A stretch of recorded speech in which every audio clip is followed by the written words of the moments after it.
শুভ সকাল বন্ধুরা, মিষ্টিস ফ্যামিলির আরেকটি নতুন ব্লগে তোমাদের সবাইকে ওয়েলকাম। আশা করছি তোমরা সবাই ভালো আছো আর আমিও ভালো আছি। ঘড়িতে এখন সময় হচ্ছে সকাল 6টা।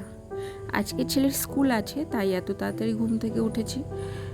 যেদিন ওর স্কুল থাকে সেদিনই অনেক তাড়া থাকে তো, আর যেদিন স্কুল থাকে না সেদিন কোনো দিন 7টা, কোনো দিন 8টা ঘুম থেকে উঠি। তো আজকে যেহেতু ওকে স্কুলে পাঠাবো তাই একটু আগে ঘুম থেকে উঠে গেছি। এখন আমি ফ্রেশ হচ্ছি, এরপর অনেক কাজ আছে, তারপরে গিয়ে ওকে ঘুম থেকে তুলবো। তার আগে আমি কাজগুলো সব কমপ্লিট করব। তো আজকে ওকে টিফিনে দেবো ডিম টোস্ট ব্রেড দিয়ে, আর ডিম দিয়ে যে ব্রেড টোস্টটা করা হয় সেটাই দেবো। কালকে ওকে নুডলস দিয়েছিলাম, টিফিন তো একদিন এক রকম দিই, নাহলে খেতে চায় না। তাও এই যে 2 পিস দিচ্ছি তাও পুরোটা খাবে না, দেখবো হয়তো 1 পিস খেয়েছে বা 1.5 পিস মতো খেয়েছে, পুরোটা কোনো দিনও টিফিন কমপ্লিট করে না। যেটুকু খায় সেটুকুই ভালো। যাই হোক, এখন টিফিনটা প্যাক করে দিলাম। এবার প্রথমে ঘরটা ঝাড় দেবো, তারপরে গিয়ে ওকে আস্তে আস্তে ঘুম থেকে তুলবো।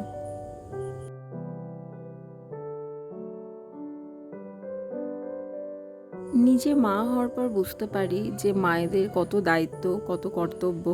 সারাদিন যদি মায়েরা কাজ করতে করতে ক্লান্ত হয়ে যায়, তাও তাদের কষ্ট অনুভব করতে পারে না। কষ্ট অবশ্যই হয়, কিন্তু সেটা অনুভব করার মতো, মানে সেটা ফিল করার মতো সময় আমরা পাই না। আগে যখন আমার মা, দেখতাম, আমরা তো 3 ভাই বোন, যখন আমার মা আমি তো একটা ছেলে, তাকে সামলাচ্ছে, কিন্তু আমার মা তো 3জনকে সামলেছে, সংসারের কাজ সব কিছুই করেছে। তা যখন দেখতাম যে মা সারাদিন কাজ করছে, ভাবতাম মার কি কষ্ট হয় না। তো এখন বুঝি যে মায়েরও কষ্ট হয়, কিন্তু না, জানে মা যদি একটু রেস্ট নিতে বসে বা বিশ্রাম করে তাহলে সমস্ত কাজ পড়ে থাকবে। এখন আমারও সেই অবস্থা। তো যাই হোক, ছেলেকে স্কুলে দিয়ে চলে এসেছি। ওর বাবা আজকে বাড়িতে নেই, তাই আমি স্কুলে দিতে গেছিলাম। তারপরে এসে বিছানাগুলো এখন ঠিকঠাক করব, আর আস্তে আস্তে আরও যা যা কাজ আছে সেগুলো করব। ছেলের স্কুল ছুটি হবে 12টা, মানে 12টার দিকে আমি যাব ওকে আনতে। তার আগে এখন 8টা বাজে, ওকে স্কুল থেকে দিয়ে এসেছি, 8টা বেজে গেছে। এই 4 ঘন্টার মধ্যে আমার যা যা কাজ সব কমপ্লিট করব। সেজন্য একটা মিনিটও না বসার টাইম পাবো না। জানি আমি যদি বসে একটু রেস্ট নিই তাহলে হয়তো আমার রুটিনটাই বিগড়ে যাবে।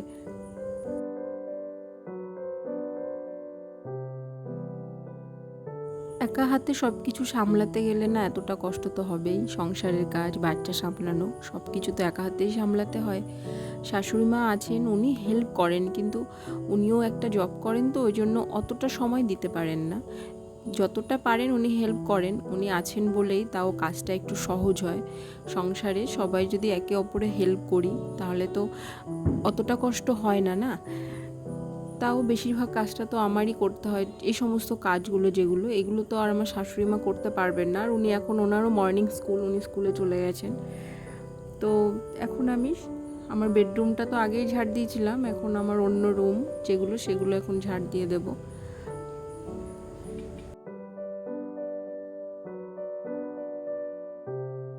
কালকে কিছু জামা কাপড় কেচে দিয়েছিলাম, সেগুলো শুকিয়ে গেছিলো, কিন্তু ওগুলো যে কাল যে ছাদ থেকে তুলে এনে সোফার উপরে রেখেছি, ওগুলো আর ভাঁজ করা হয়নি।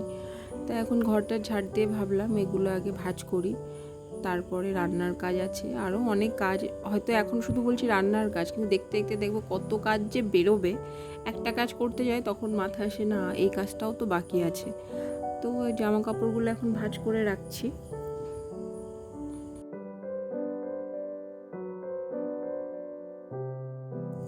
কিচেনে এসেছি, সবার আগে ভাতটা বসিয়ে দেবো। ভাতটা বসিয়ে দেওয়ার পরে আমি ব্রেকফাস্ট করব। আর এই যে তোমরা হাঁড়িটা দেখছো, এটা আমার শাশুড়ি মায়ের অনেক দিনের চালের হাঁড়ি। অনেকবার বলেছি মা এটা চেঞ্জ করি, কিন্তু বলে না, ওনার তো অনেক দিনের সংসার, যার হাতে সংসার থাকে তার প্রত্যেকটা জিনিসের প্রতি এত মায়া, উনি চেঞ্জ করতেই চান না। তো তারপরে দেখলাম যে বাবার জন্য মা ওটস করে রেখে গেছিলো, তাই বাবাকে ওটসটা দিয়ে দিলাম একটু গরম করে। আর আমি এখন খাবো চা, ব্রেড আর একটা ডিমের অমলেট। এটাই আজকে আমার ব্রেকফাস্ট। আজকে বানাবো পনির। মা বলছে যে অনেকদিন পনির খাওয়া হয় না। মাছটা বাড়িতে ডেলি হয়, আমাদের বাড়িতে নিরামিষ বলে কিছু নেই, নিরামিষ কেউ খেতেও পারে না। শাশুড়ি মা পনিরটা ভালো খান, আমার ছেলে আবার খায় না, এটা একটা ঝামেলা। তো উনি বলেছেন যে অনেকদিন পনিরটা করা হয় না বাড়িতে, আজকে একটু পনির বানিয়ে। আমি বলছি ঠিক আছে, পনিরটা আজকে বানিয়ে দেবো। উনি একটু খেতে চেয়েছেন শখ করে, তাই আজকে পনিরটা বানাবো। তো পনিরগুলো আগে পিস পিস করে কেটে নিলাম। এরপরে এটা না, আমি আগে পনিরটা কেটে নিয়ে তারপরে একটু ধুয়ে নিয়ে তেলে ফ্রাই করে রান্না করতাম, কিন্তু রিসেন্ট একটা ভিডিওতে আমি দেখেছি যে পনিরটা যদি পিস করে নুন গরম জলে একটু সেদ্ধ করে নেওয়া যায় তাহলে অনেকটা সফট হয়। এই জন্য আমিও আজকে সেইভাবে ট্রাই করেছি। তা আমি যখন এটা খেয়েছিলাম তখন দেখলাম সত্যি পনিরটা অনেক সফট হয়েছে আর খেতেও খুব ভালো হয়েছে। আর এটা তো ছেলে খাবে না, ওই জন্য একটু চিংড়ি মাছ দিয়ে এই আলু পটল দিয়ে ছেলের জন্য একটু আলু পটল চিংড়ি করে দেবো। চিংড়ি মাছটা আবার আমার ছেলের ভীষণ পছন্দের একটা খাবার। আর এদিকে রান্না করতে করতে মায়ের স্কুল থেকে চলে আসছে, আর মাকে একটু টিফিনে গোলা রুটি বানিয়ে দিয়েছি, উনি ওটাই খাচ্ছে।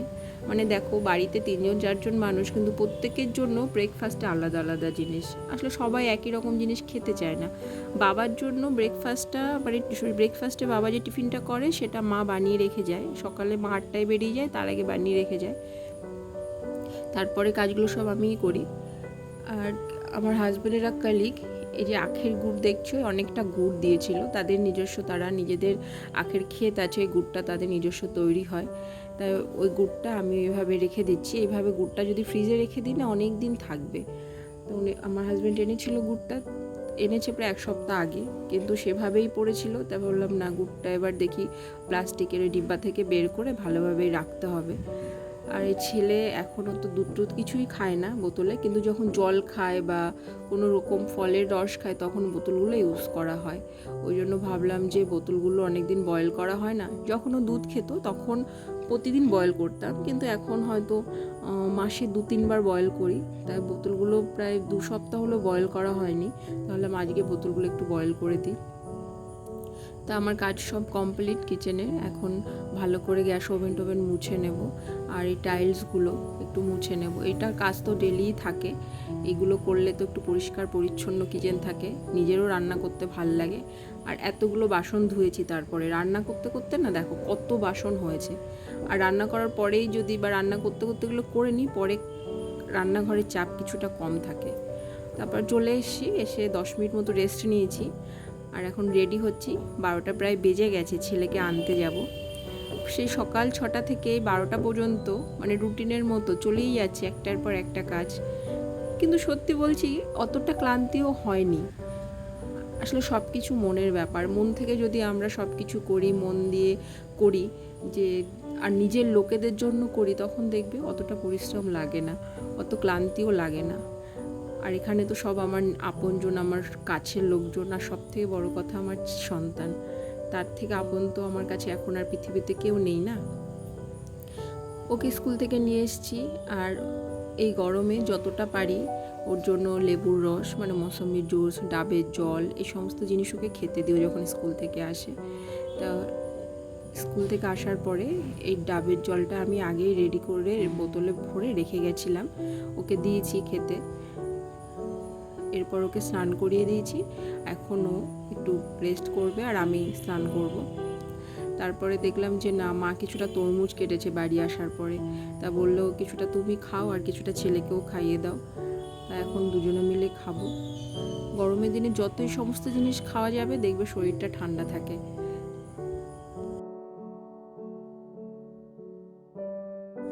আমি যে শুধু সংসারের জন্য করি তা নয়, আমি যেমন সংসারের আমার প্রত্যেকটা লোক, আমার শ্বশুর শাশুড়ি, আমার হাজব্যান্ড, সবার জন্য করি, সেরকম ওরাও আমার জন্য অনেক কিছু করে। যেমন আমার শাশুড়ি মা, উনি দেখুন স্কুল থেকে কষ্ট করে এসে তাও ভেবেছে যে না, নাতি বৌমা ফিরবে, গরমে ওদের জন্য একটু তরমুজটা কেটে রেডি করে রাখি।